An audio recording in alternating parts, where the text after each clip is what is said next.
We have the incredible Safir Jamal. Safir is one of the people I met actually this year in person. He surprised me with incredible conversations, with so much knowledge, and with a whole new vision. Something we speak a lot inside our community, but it's sometimes very hard on the day-to-day lives to make it work. He is actually making all the hard work for us to make it simple, or as simple as possible, to voting with our wallets, how nomads shape local economies with each purchase.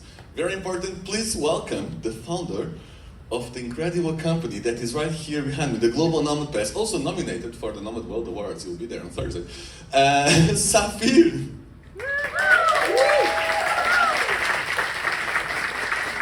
Stage is yours, sir. Great, thank you. Good morning, everyone. I want to start off by asking you all to raise your hands if you would consider yourself to be an influencer. Come on, this is not the time to be humble. Who's an influencer here? A few of you? So look, this is actually a trick question because there is a correct answer to this. And the correct answer requires all of us to raise our hands. Because the truth is, all of us are influencers. And I'm not talking about TikTok influencers, I'm talking about economic influencers. Each and every one of us, every single day, make purchases. And these purchases influence the local economies that we participate in. And with each and every one of our purchases, we are either strengthening or weakening the local economies. And so what I'm going to do today is spend some time talking to you about how exactly all of this works. I want you to imagine your favorite neighborhood in your favorite city. Go on, imagine your favorite neighborhood in your favorite city. And I want you to think about every cafe that you know is there, that you love, and every restaurant that you absolutely can't live without, and all the amazing fitness studios and yoga studios and Pilates places that you love to go and hang out, and the incredible co-working spaces that you think are just out of this world. Imagining it? Now, imagine if, out of nowhere, all of a sudden, all of those disappeared. This is just an imagination exercise, but the truth is that if things continue as they are, that's probably a reality that is a lot more close to reality and pretty imminent than we might like to believe. You see, this isn't hyperbole. Local businesses are indeed an endangered species. They are dying by the thousands. Every day, we have local businesses all around the world that are shutting down. And it's because the owners can't afford to keep them afloat. They're not generating enough money to sustain their operations, and they have no choice but to shut their doors.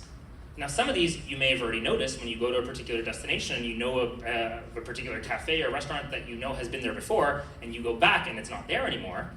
But others are shutting down before we even realize. Right here in Portugal, we're seeing this play out before our eyes, right? Shop closures in Portugal tripled in the 3 months between November and January. Tripled. This is affecting the restaurant sector, the cafe sector, and a lot more. And it's not just a Portugal problem. These are headlines from other places in Europe. We're seeing it in Germany. We're seeing it in Hungary. You know, I love the stat here in Ireland, 2 restaurants close every single day, and each closure leaves 22 people unemployed. This is real. It is happening. And it's not even just a European problem. Brazil, South Africa, Thailand. I mean, a lot of us talk about Chiang Mai. We're probably very familiar with Niman. People are asking the questions, why are there so many shops in Niman that are suddenly closing? Well, this is happening all around the world. And if we take a step back and ask ourselves why, it's because times are tough out there. And they're tough out there everywhere. And as a result of these times being tough, consumers like us are rethinking their spending choices. You know, we think we're being smart by saying we're going to scale back our spending. Not today, I don't need it today, I'm going to push this purchase over by a week, by a month, or maybe never. And that is responsible budgeting. But it is also contributing to the flip side, which has a very adverse effect. Local business owners are just generating much less revenue and much less profit than they were before, but they're also operating a business in a time where rents are rising, wages are rising, costs of ingredients and supply are rising.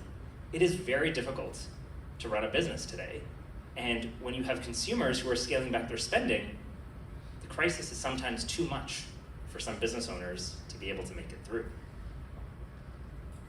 Now, we can sit here and we can analyze the business, and we can ask ourselves tons of different questions as to why a particular local business shut down. But I believe the right question, and in fact the better question to ask ourselves, is actually, are local businesses even worth saving? The short answer is yes, very much so. You see, based on our data, what we've seen is that a local business circulates up to 3 times more money back into the local economy than a multinational chain. Take that in. 3 times more circulation of that money back into the local economy. And what does that mean? Well, that means when we go and buy a coffee from Starbucks, the money that that Starbucks location generates at the end of the day is sent back to Starbucks headquarters in Seattle. And the executives at Starbucks look at all the money that they've generated from their store locations all around the world, and they're using it to invest in R&D. They're building the next version of the pumpkin spice latte, right? They're opening new store locations all around the world. You know what they're not doing? They're not reinvesting and recirculating that money in the local neighborhood where you went to that Starbucks location. But imagine if you bought that same coffee from a local cafe that's run by a local business owner who's going to take the money that you spent on that coffee and is going to buy groceries for their family. They're going to take their friends and family out in the neighborhood for dinner, supporting other restaurants. They themselves are going to go consume coffee at other cafes in the neighborhood. You see how this starts to multiply, and you see what that local economic circulation factor looks like, and that money leaves when we support multinational corporations. I'm not against multinational corporations. I've worked for some of the biggest companies in the world on the corporate side. But what we're talking about here is an acute situation that is really disproportionately affecting local businesses. Now look, I know that some of you might be sitting here listening to me and thinking, meh, okay, so why should I care? Yesterday, today, and for the rest of this week, what we are going to do is we are all going to be having rich conversations with one another. And these conversations are largely going to center around talking and sharing about our favorite destinations that we've traveled to. So, what makes a destination our favorite? Is it the nature? Yes. But it is also conversational sound bites like, oh my god, you have to go to this place. The cafe scene is incredible. Oh my god, I love that city. The food is so good. Have you seen the co-working spaces here? So modern and convenient. I love working there. Oh my god, that place is my happy place. I can do yoga all day long. I love the fitness scene. Guys, everything we love about these destinations, our favorite destinations, brings a very, very clear reality to light, which is our enjoyment of the nomad lifestyle is highly dependent on our interaction with local businesses. It's a fact. And when you take that in, that's why you should care. Because if we do nothing about this, if we let the current situation of local businesses dying by the thousands continue, then my friends, I'm afraid that in a few short years, our nomad experience won't look like what it looks like today, but it'll look a lot more like this. We don't want local businesses dying. Certainly not the good ones. So what do? Well, what we have to do is recognize that we actually can do something about this, okay? Remember, I'm talking to a room here full of economic influencers. Influencers have power. And in particular, what I'm talking about here is we all have economic power. How much economic power? Well, it's a lot more than some of us might like to realize. It is estimated that digital nomads contribute up to $787 billion per year to the global economy. $787 billion. I don't know about you, but for me, that glosses over me. It just sounds like a big number, but I have no way to dimensionalize this. What it means is that $787 billion of economic contribution is more than the GDP of some countries, like Belgium, or Sweden, or Argentina, or Thailand. Digital nomads contribute more to the world's economy than some of the biggest countries in terms of their economic contribution. Guys, this is wild. We have so much power at our disposal. As a community, we are incredibly impactful. We are true economic influencers. But this is true at a macro level. Let's now look at it from a micro level. Let's take the example of a tourist and a nomad in the same city who go to visit the same restaurant. Now, let's say they go to this restaurant, they pretty much order the same thing, they have an amazing meal, and they spend roughly about the same on that meal, let's say $25. Now, what we also know is that the average duration of a tourist in a city is about 4.5 days. So even if you loved restaurants, if you're only in a city for 4.5 days, realistically, how likely is it that you're gonna go back? Probably not, right? You wanna cover a lot of different places, you're in a city for a short period of time, even if you wanted to, it'd be pretty tough. But for the sake of argument, let's give them the benefit of the doubt, and let's say that that tourist actually does go back one more time. And so they're getting 2 visits out of that tourist. And they go that second time, they spend another $25. And so overall, that restaurant made $50 of value from that tourist. Follow me so far? Let's think of a nomad. Nomads spend an average of 34 days in a particular city based on our data. And what we see is that nomads think differently. This is why I think that we are one of the most unique consumer segments.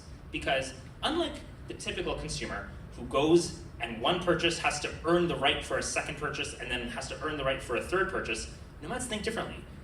If we like a place, we automatically jump to figuring out how do we integrate this as part of our routine. We're instantly thinking about loyalty, not in an incremental way, but in a transformative, step-changing way. And so if we like a restaurant, what we say is like, wow, I love this place, I want to come back here every Thursday. And so instantly, if you think about the fact that nomads are in a place for roughly about a month, that's 4 visits that you're getting from that same nomad right away. And on each of those visits, they're going to that restaurant because they like it, they're spending $25, so they're already making $100 of value from that one nomad. But wait, there's more. Because nomads have an incredibly powerful force behind us, which is the nomad community. And this is what I'm calling the nomad multiplier. If a nomad has a positive experience, what do? We tell our nomad friends about it. And we interact with our nomad friends all the time. So what we see is that when we tell our nomad friends about this amazing place, they listen. It's not like you writing into the abyss in a Google review that this place is really good. What it actually is that the nomad friends listen and they go and they check it out for themselves. And so if we bring from that one nomad 2 additional nomad friends, right away what we're seeing is that that one nomad has brought in more than $300 of value to that restaurant compared to only $50 of value from that tourist, okay? So look, we can slice the data any which way we want, but the conclusion is the same, which is, on the whole, a nomad is roughly about 6 times more valuable than a tourist as a consumer. And this is true for restaurants, it's true for cafes, it's true for any local business. And again, the assumptions are the same, which is that we spend more time, therefore we have more visits, therefore we're gonna spend more money, and also we have the community that brings in the nomad multiplier effect. So we've talked about the nomad power at a macro level, we've talked about our economic power at a micro level, so I think we can agree that we have some power, right? But, in the words of my good friend Spider-Man, with great power comes great responsibility. We have a responsibility to use this power. We've got to decide, how are we going to direct $787 billion of economic spend into the right places? Which businesses are we going to support? How are we going to make sure that we are being conscious about our spending choices? Because they have a huge influence. We have a responsibility to vote with our wallets. And when we're thinking about which businesses to support, it can be difficult. So look, I have done my part, and I've tried my best to make it as easy as possible for our community to know which businesses are worth supporting. And so that's why I founded Global Nomad Pass. Global Nomad Pass is the membership that rewards digital nomads for supporting local hidden gems all around the world. We partner with cafes, restaurants, co-working spaces, co-livings, hotels, barbershops, salons, spas, and local attractions in over 25 destinations around the world. And what we do is we negotiate with these business owners to offer exclusive discounts to our members. In some cases, we're talking about up to 50% off your bill. And so these discounts are meaningful, but more importantly, they actually create a win-win scenario because nomads get to save money, which who doesn't love that? As we said, times are tough. But the local businesses get something even more valuable for them, which is visibility and exposure. These are hidden gems. You're not going to find these businesses on the top rankings on TripAdvisor because TripAdvisor is for tourists and nomads aren't tourists. These are hidden gems that have been identified by our team of locals. In all 25 markets, we hire a team of locals who are on the ground and who act as our field representatives. I'm not going to pretend that I know the best places in all 25 cities because I don't. But locals know their city best. And so our field teams of locals are identifying the best places that locals would go to. And specifically, these are hidden gems. These are places that we think are fantastic, but that are relatively undiscovered. And so what happens is when we talk to these business owners about joining Global Nomad Pass, it's a great exchange because it's totally free for these businesses to join, but they have to be selected. And so we have a whole selection criteria and a whole process that we go through to make sure that these businesses are worthy of our criteria. But when they join, we promote them. We send targeted emails to our members about, hey, when you're in the city, definitely go check out this place. We promote them on social media. We write blog articles about them. I run a podcast. They come on my show and they tell the world what makes their cafe so great, all for free. Because we want to see these businesses succeed. As I mentioned, we don't want the good businesses to close down. So this is how we're making sure that we can help them by generating more revenue and bring in more customer traffic to these businesses that we think really deserve it. And what we do is whenever we have a local business that joins Global Nomad Passes network, we have over 500 of them all around the world, we actually put up this window sticker. And the window sticker, much like a TripAdvisor Certificate of Excellence, is something that they're really proud to display because they have been selected as one of the best hidden gems of the world, and they want the world to see that. Again, these are businesses that don't get a lot of attraction, they don't get a lot of attention, they don't get a lot of love, but for us, it's really important to elevate these heroes of our community. And our nomads who are members, you get a wallet pass on your phone, just like a boarding pass. You add it to your Apple Wallet or your Google Wallet, and when you go right before you're about to pay, you show your mobile wallet pass, Global Nomad Pass to the cashier, and they automatically will apply the discount to your bill. It's very easy. But guys, it's about more than just the discounts. At the end of the day, Global Nomad Pass is on a mission. And our mission is really centered about contributing to local economies, and in particular, contributing more so to local communities. And when I talk about local communities that we are contributing to, it's the faces behind these communities that give me purpose and motivation. And it's faces like these. Take Maria, for example. She is a single mother in Mexico City who runs an incredible taqueria. And that taqueria for the last 27 years has single-handedly been her only source of income. But that has been enough for her to buy a house and has been enough for her to put all 3 of her daughters through education. It's something that we are very inspired by, and that's why we love having Maria as a partner at Global Nomad Pass. And we want to tell her story so that more and more people can go and check out her amazing tacos and can support her. Or take Halil over here, who's a business owner in Antalya, in Turkey. Halil started out on the streets as a street vendor in Antalya, making lahmacun, Turkish pizza, if you will. And it was always his dream to one day open up a restaurant and to not be a street vendor. And lo and behold, he did it. I ate at his restaurant last week. Look at the size of it. You can even see. He's doing incredibly well. But it's because of his hard work and his perseverance and his vision that's allowed him to get there. And again, that's a great story that we want to support. We want more people to go and eat his food and go check out his restaurant. Or take Erica. Erica moved from China to Hungary. She didn't speak a word of Hungarian. In a few short years, not only is she fluent in Hungarian, but she also navigated the bureaucracy of Budapest's business opening process, and now she runs one of the city's most popular and thriving tea houses.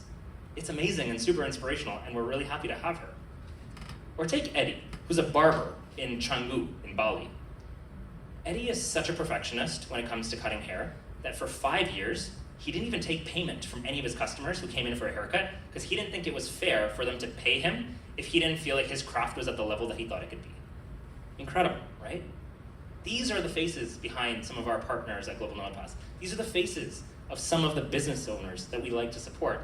And it's not just these, there are many others, but I hope that you will join me in supporting the overall ecosystem of local businesses.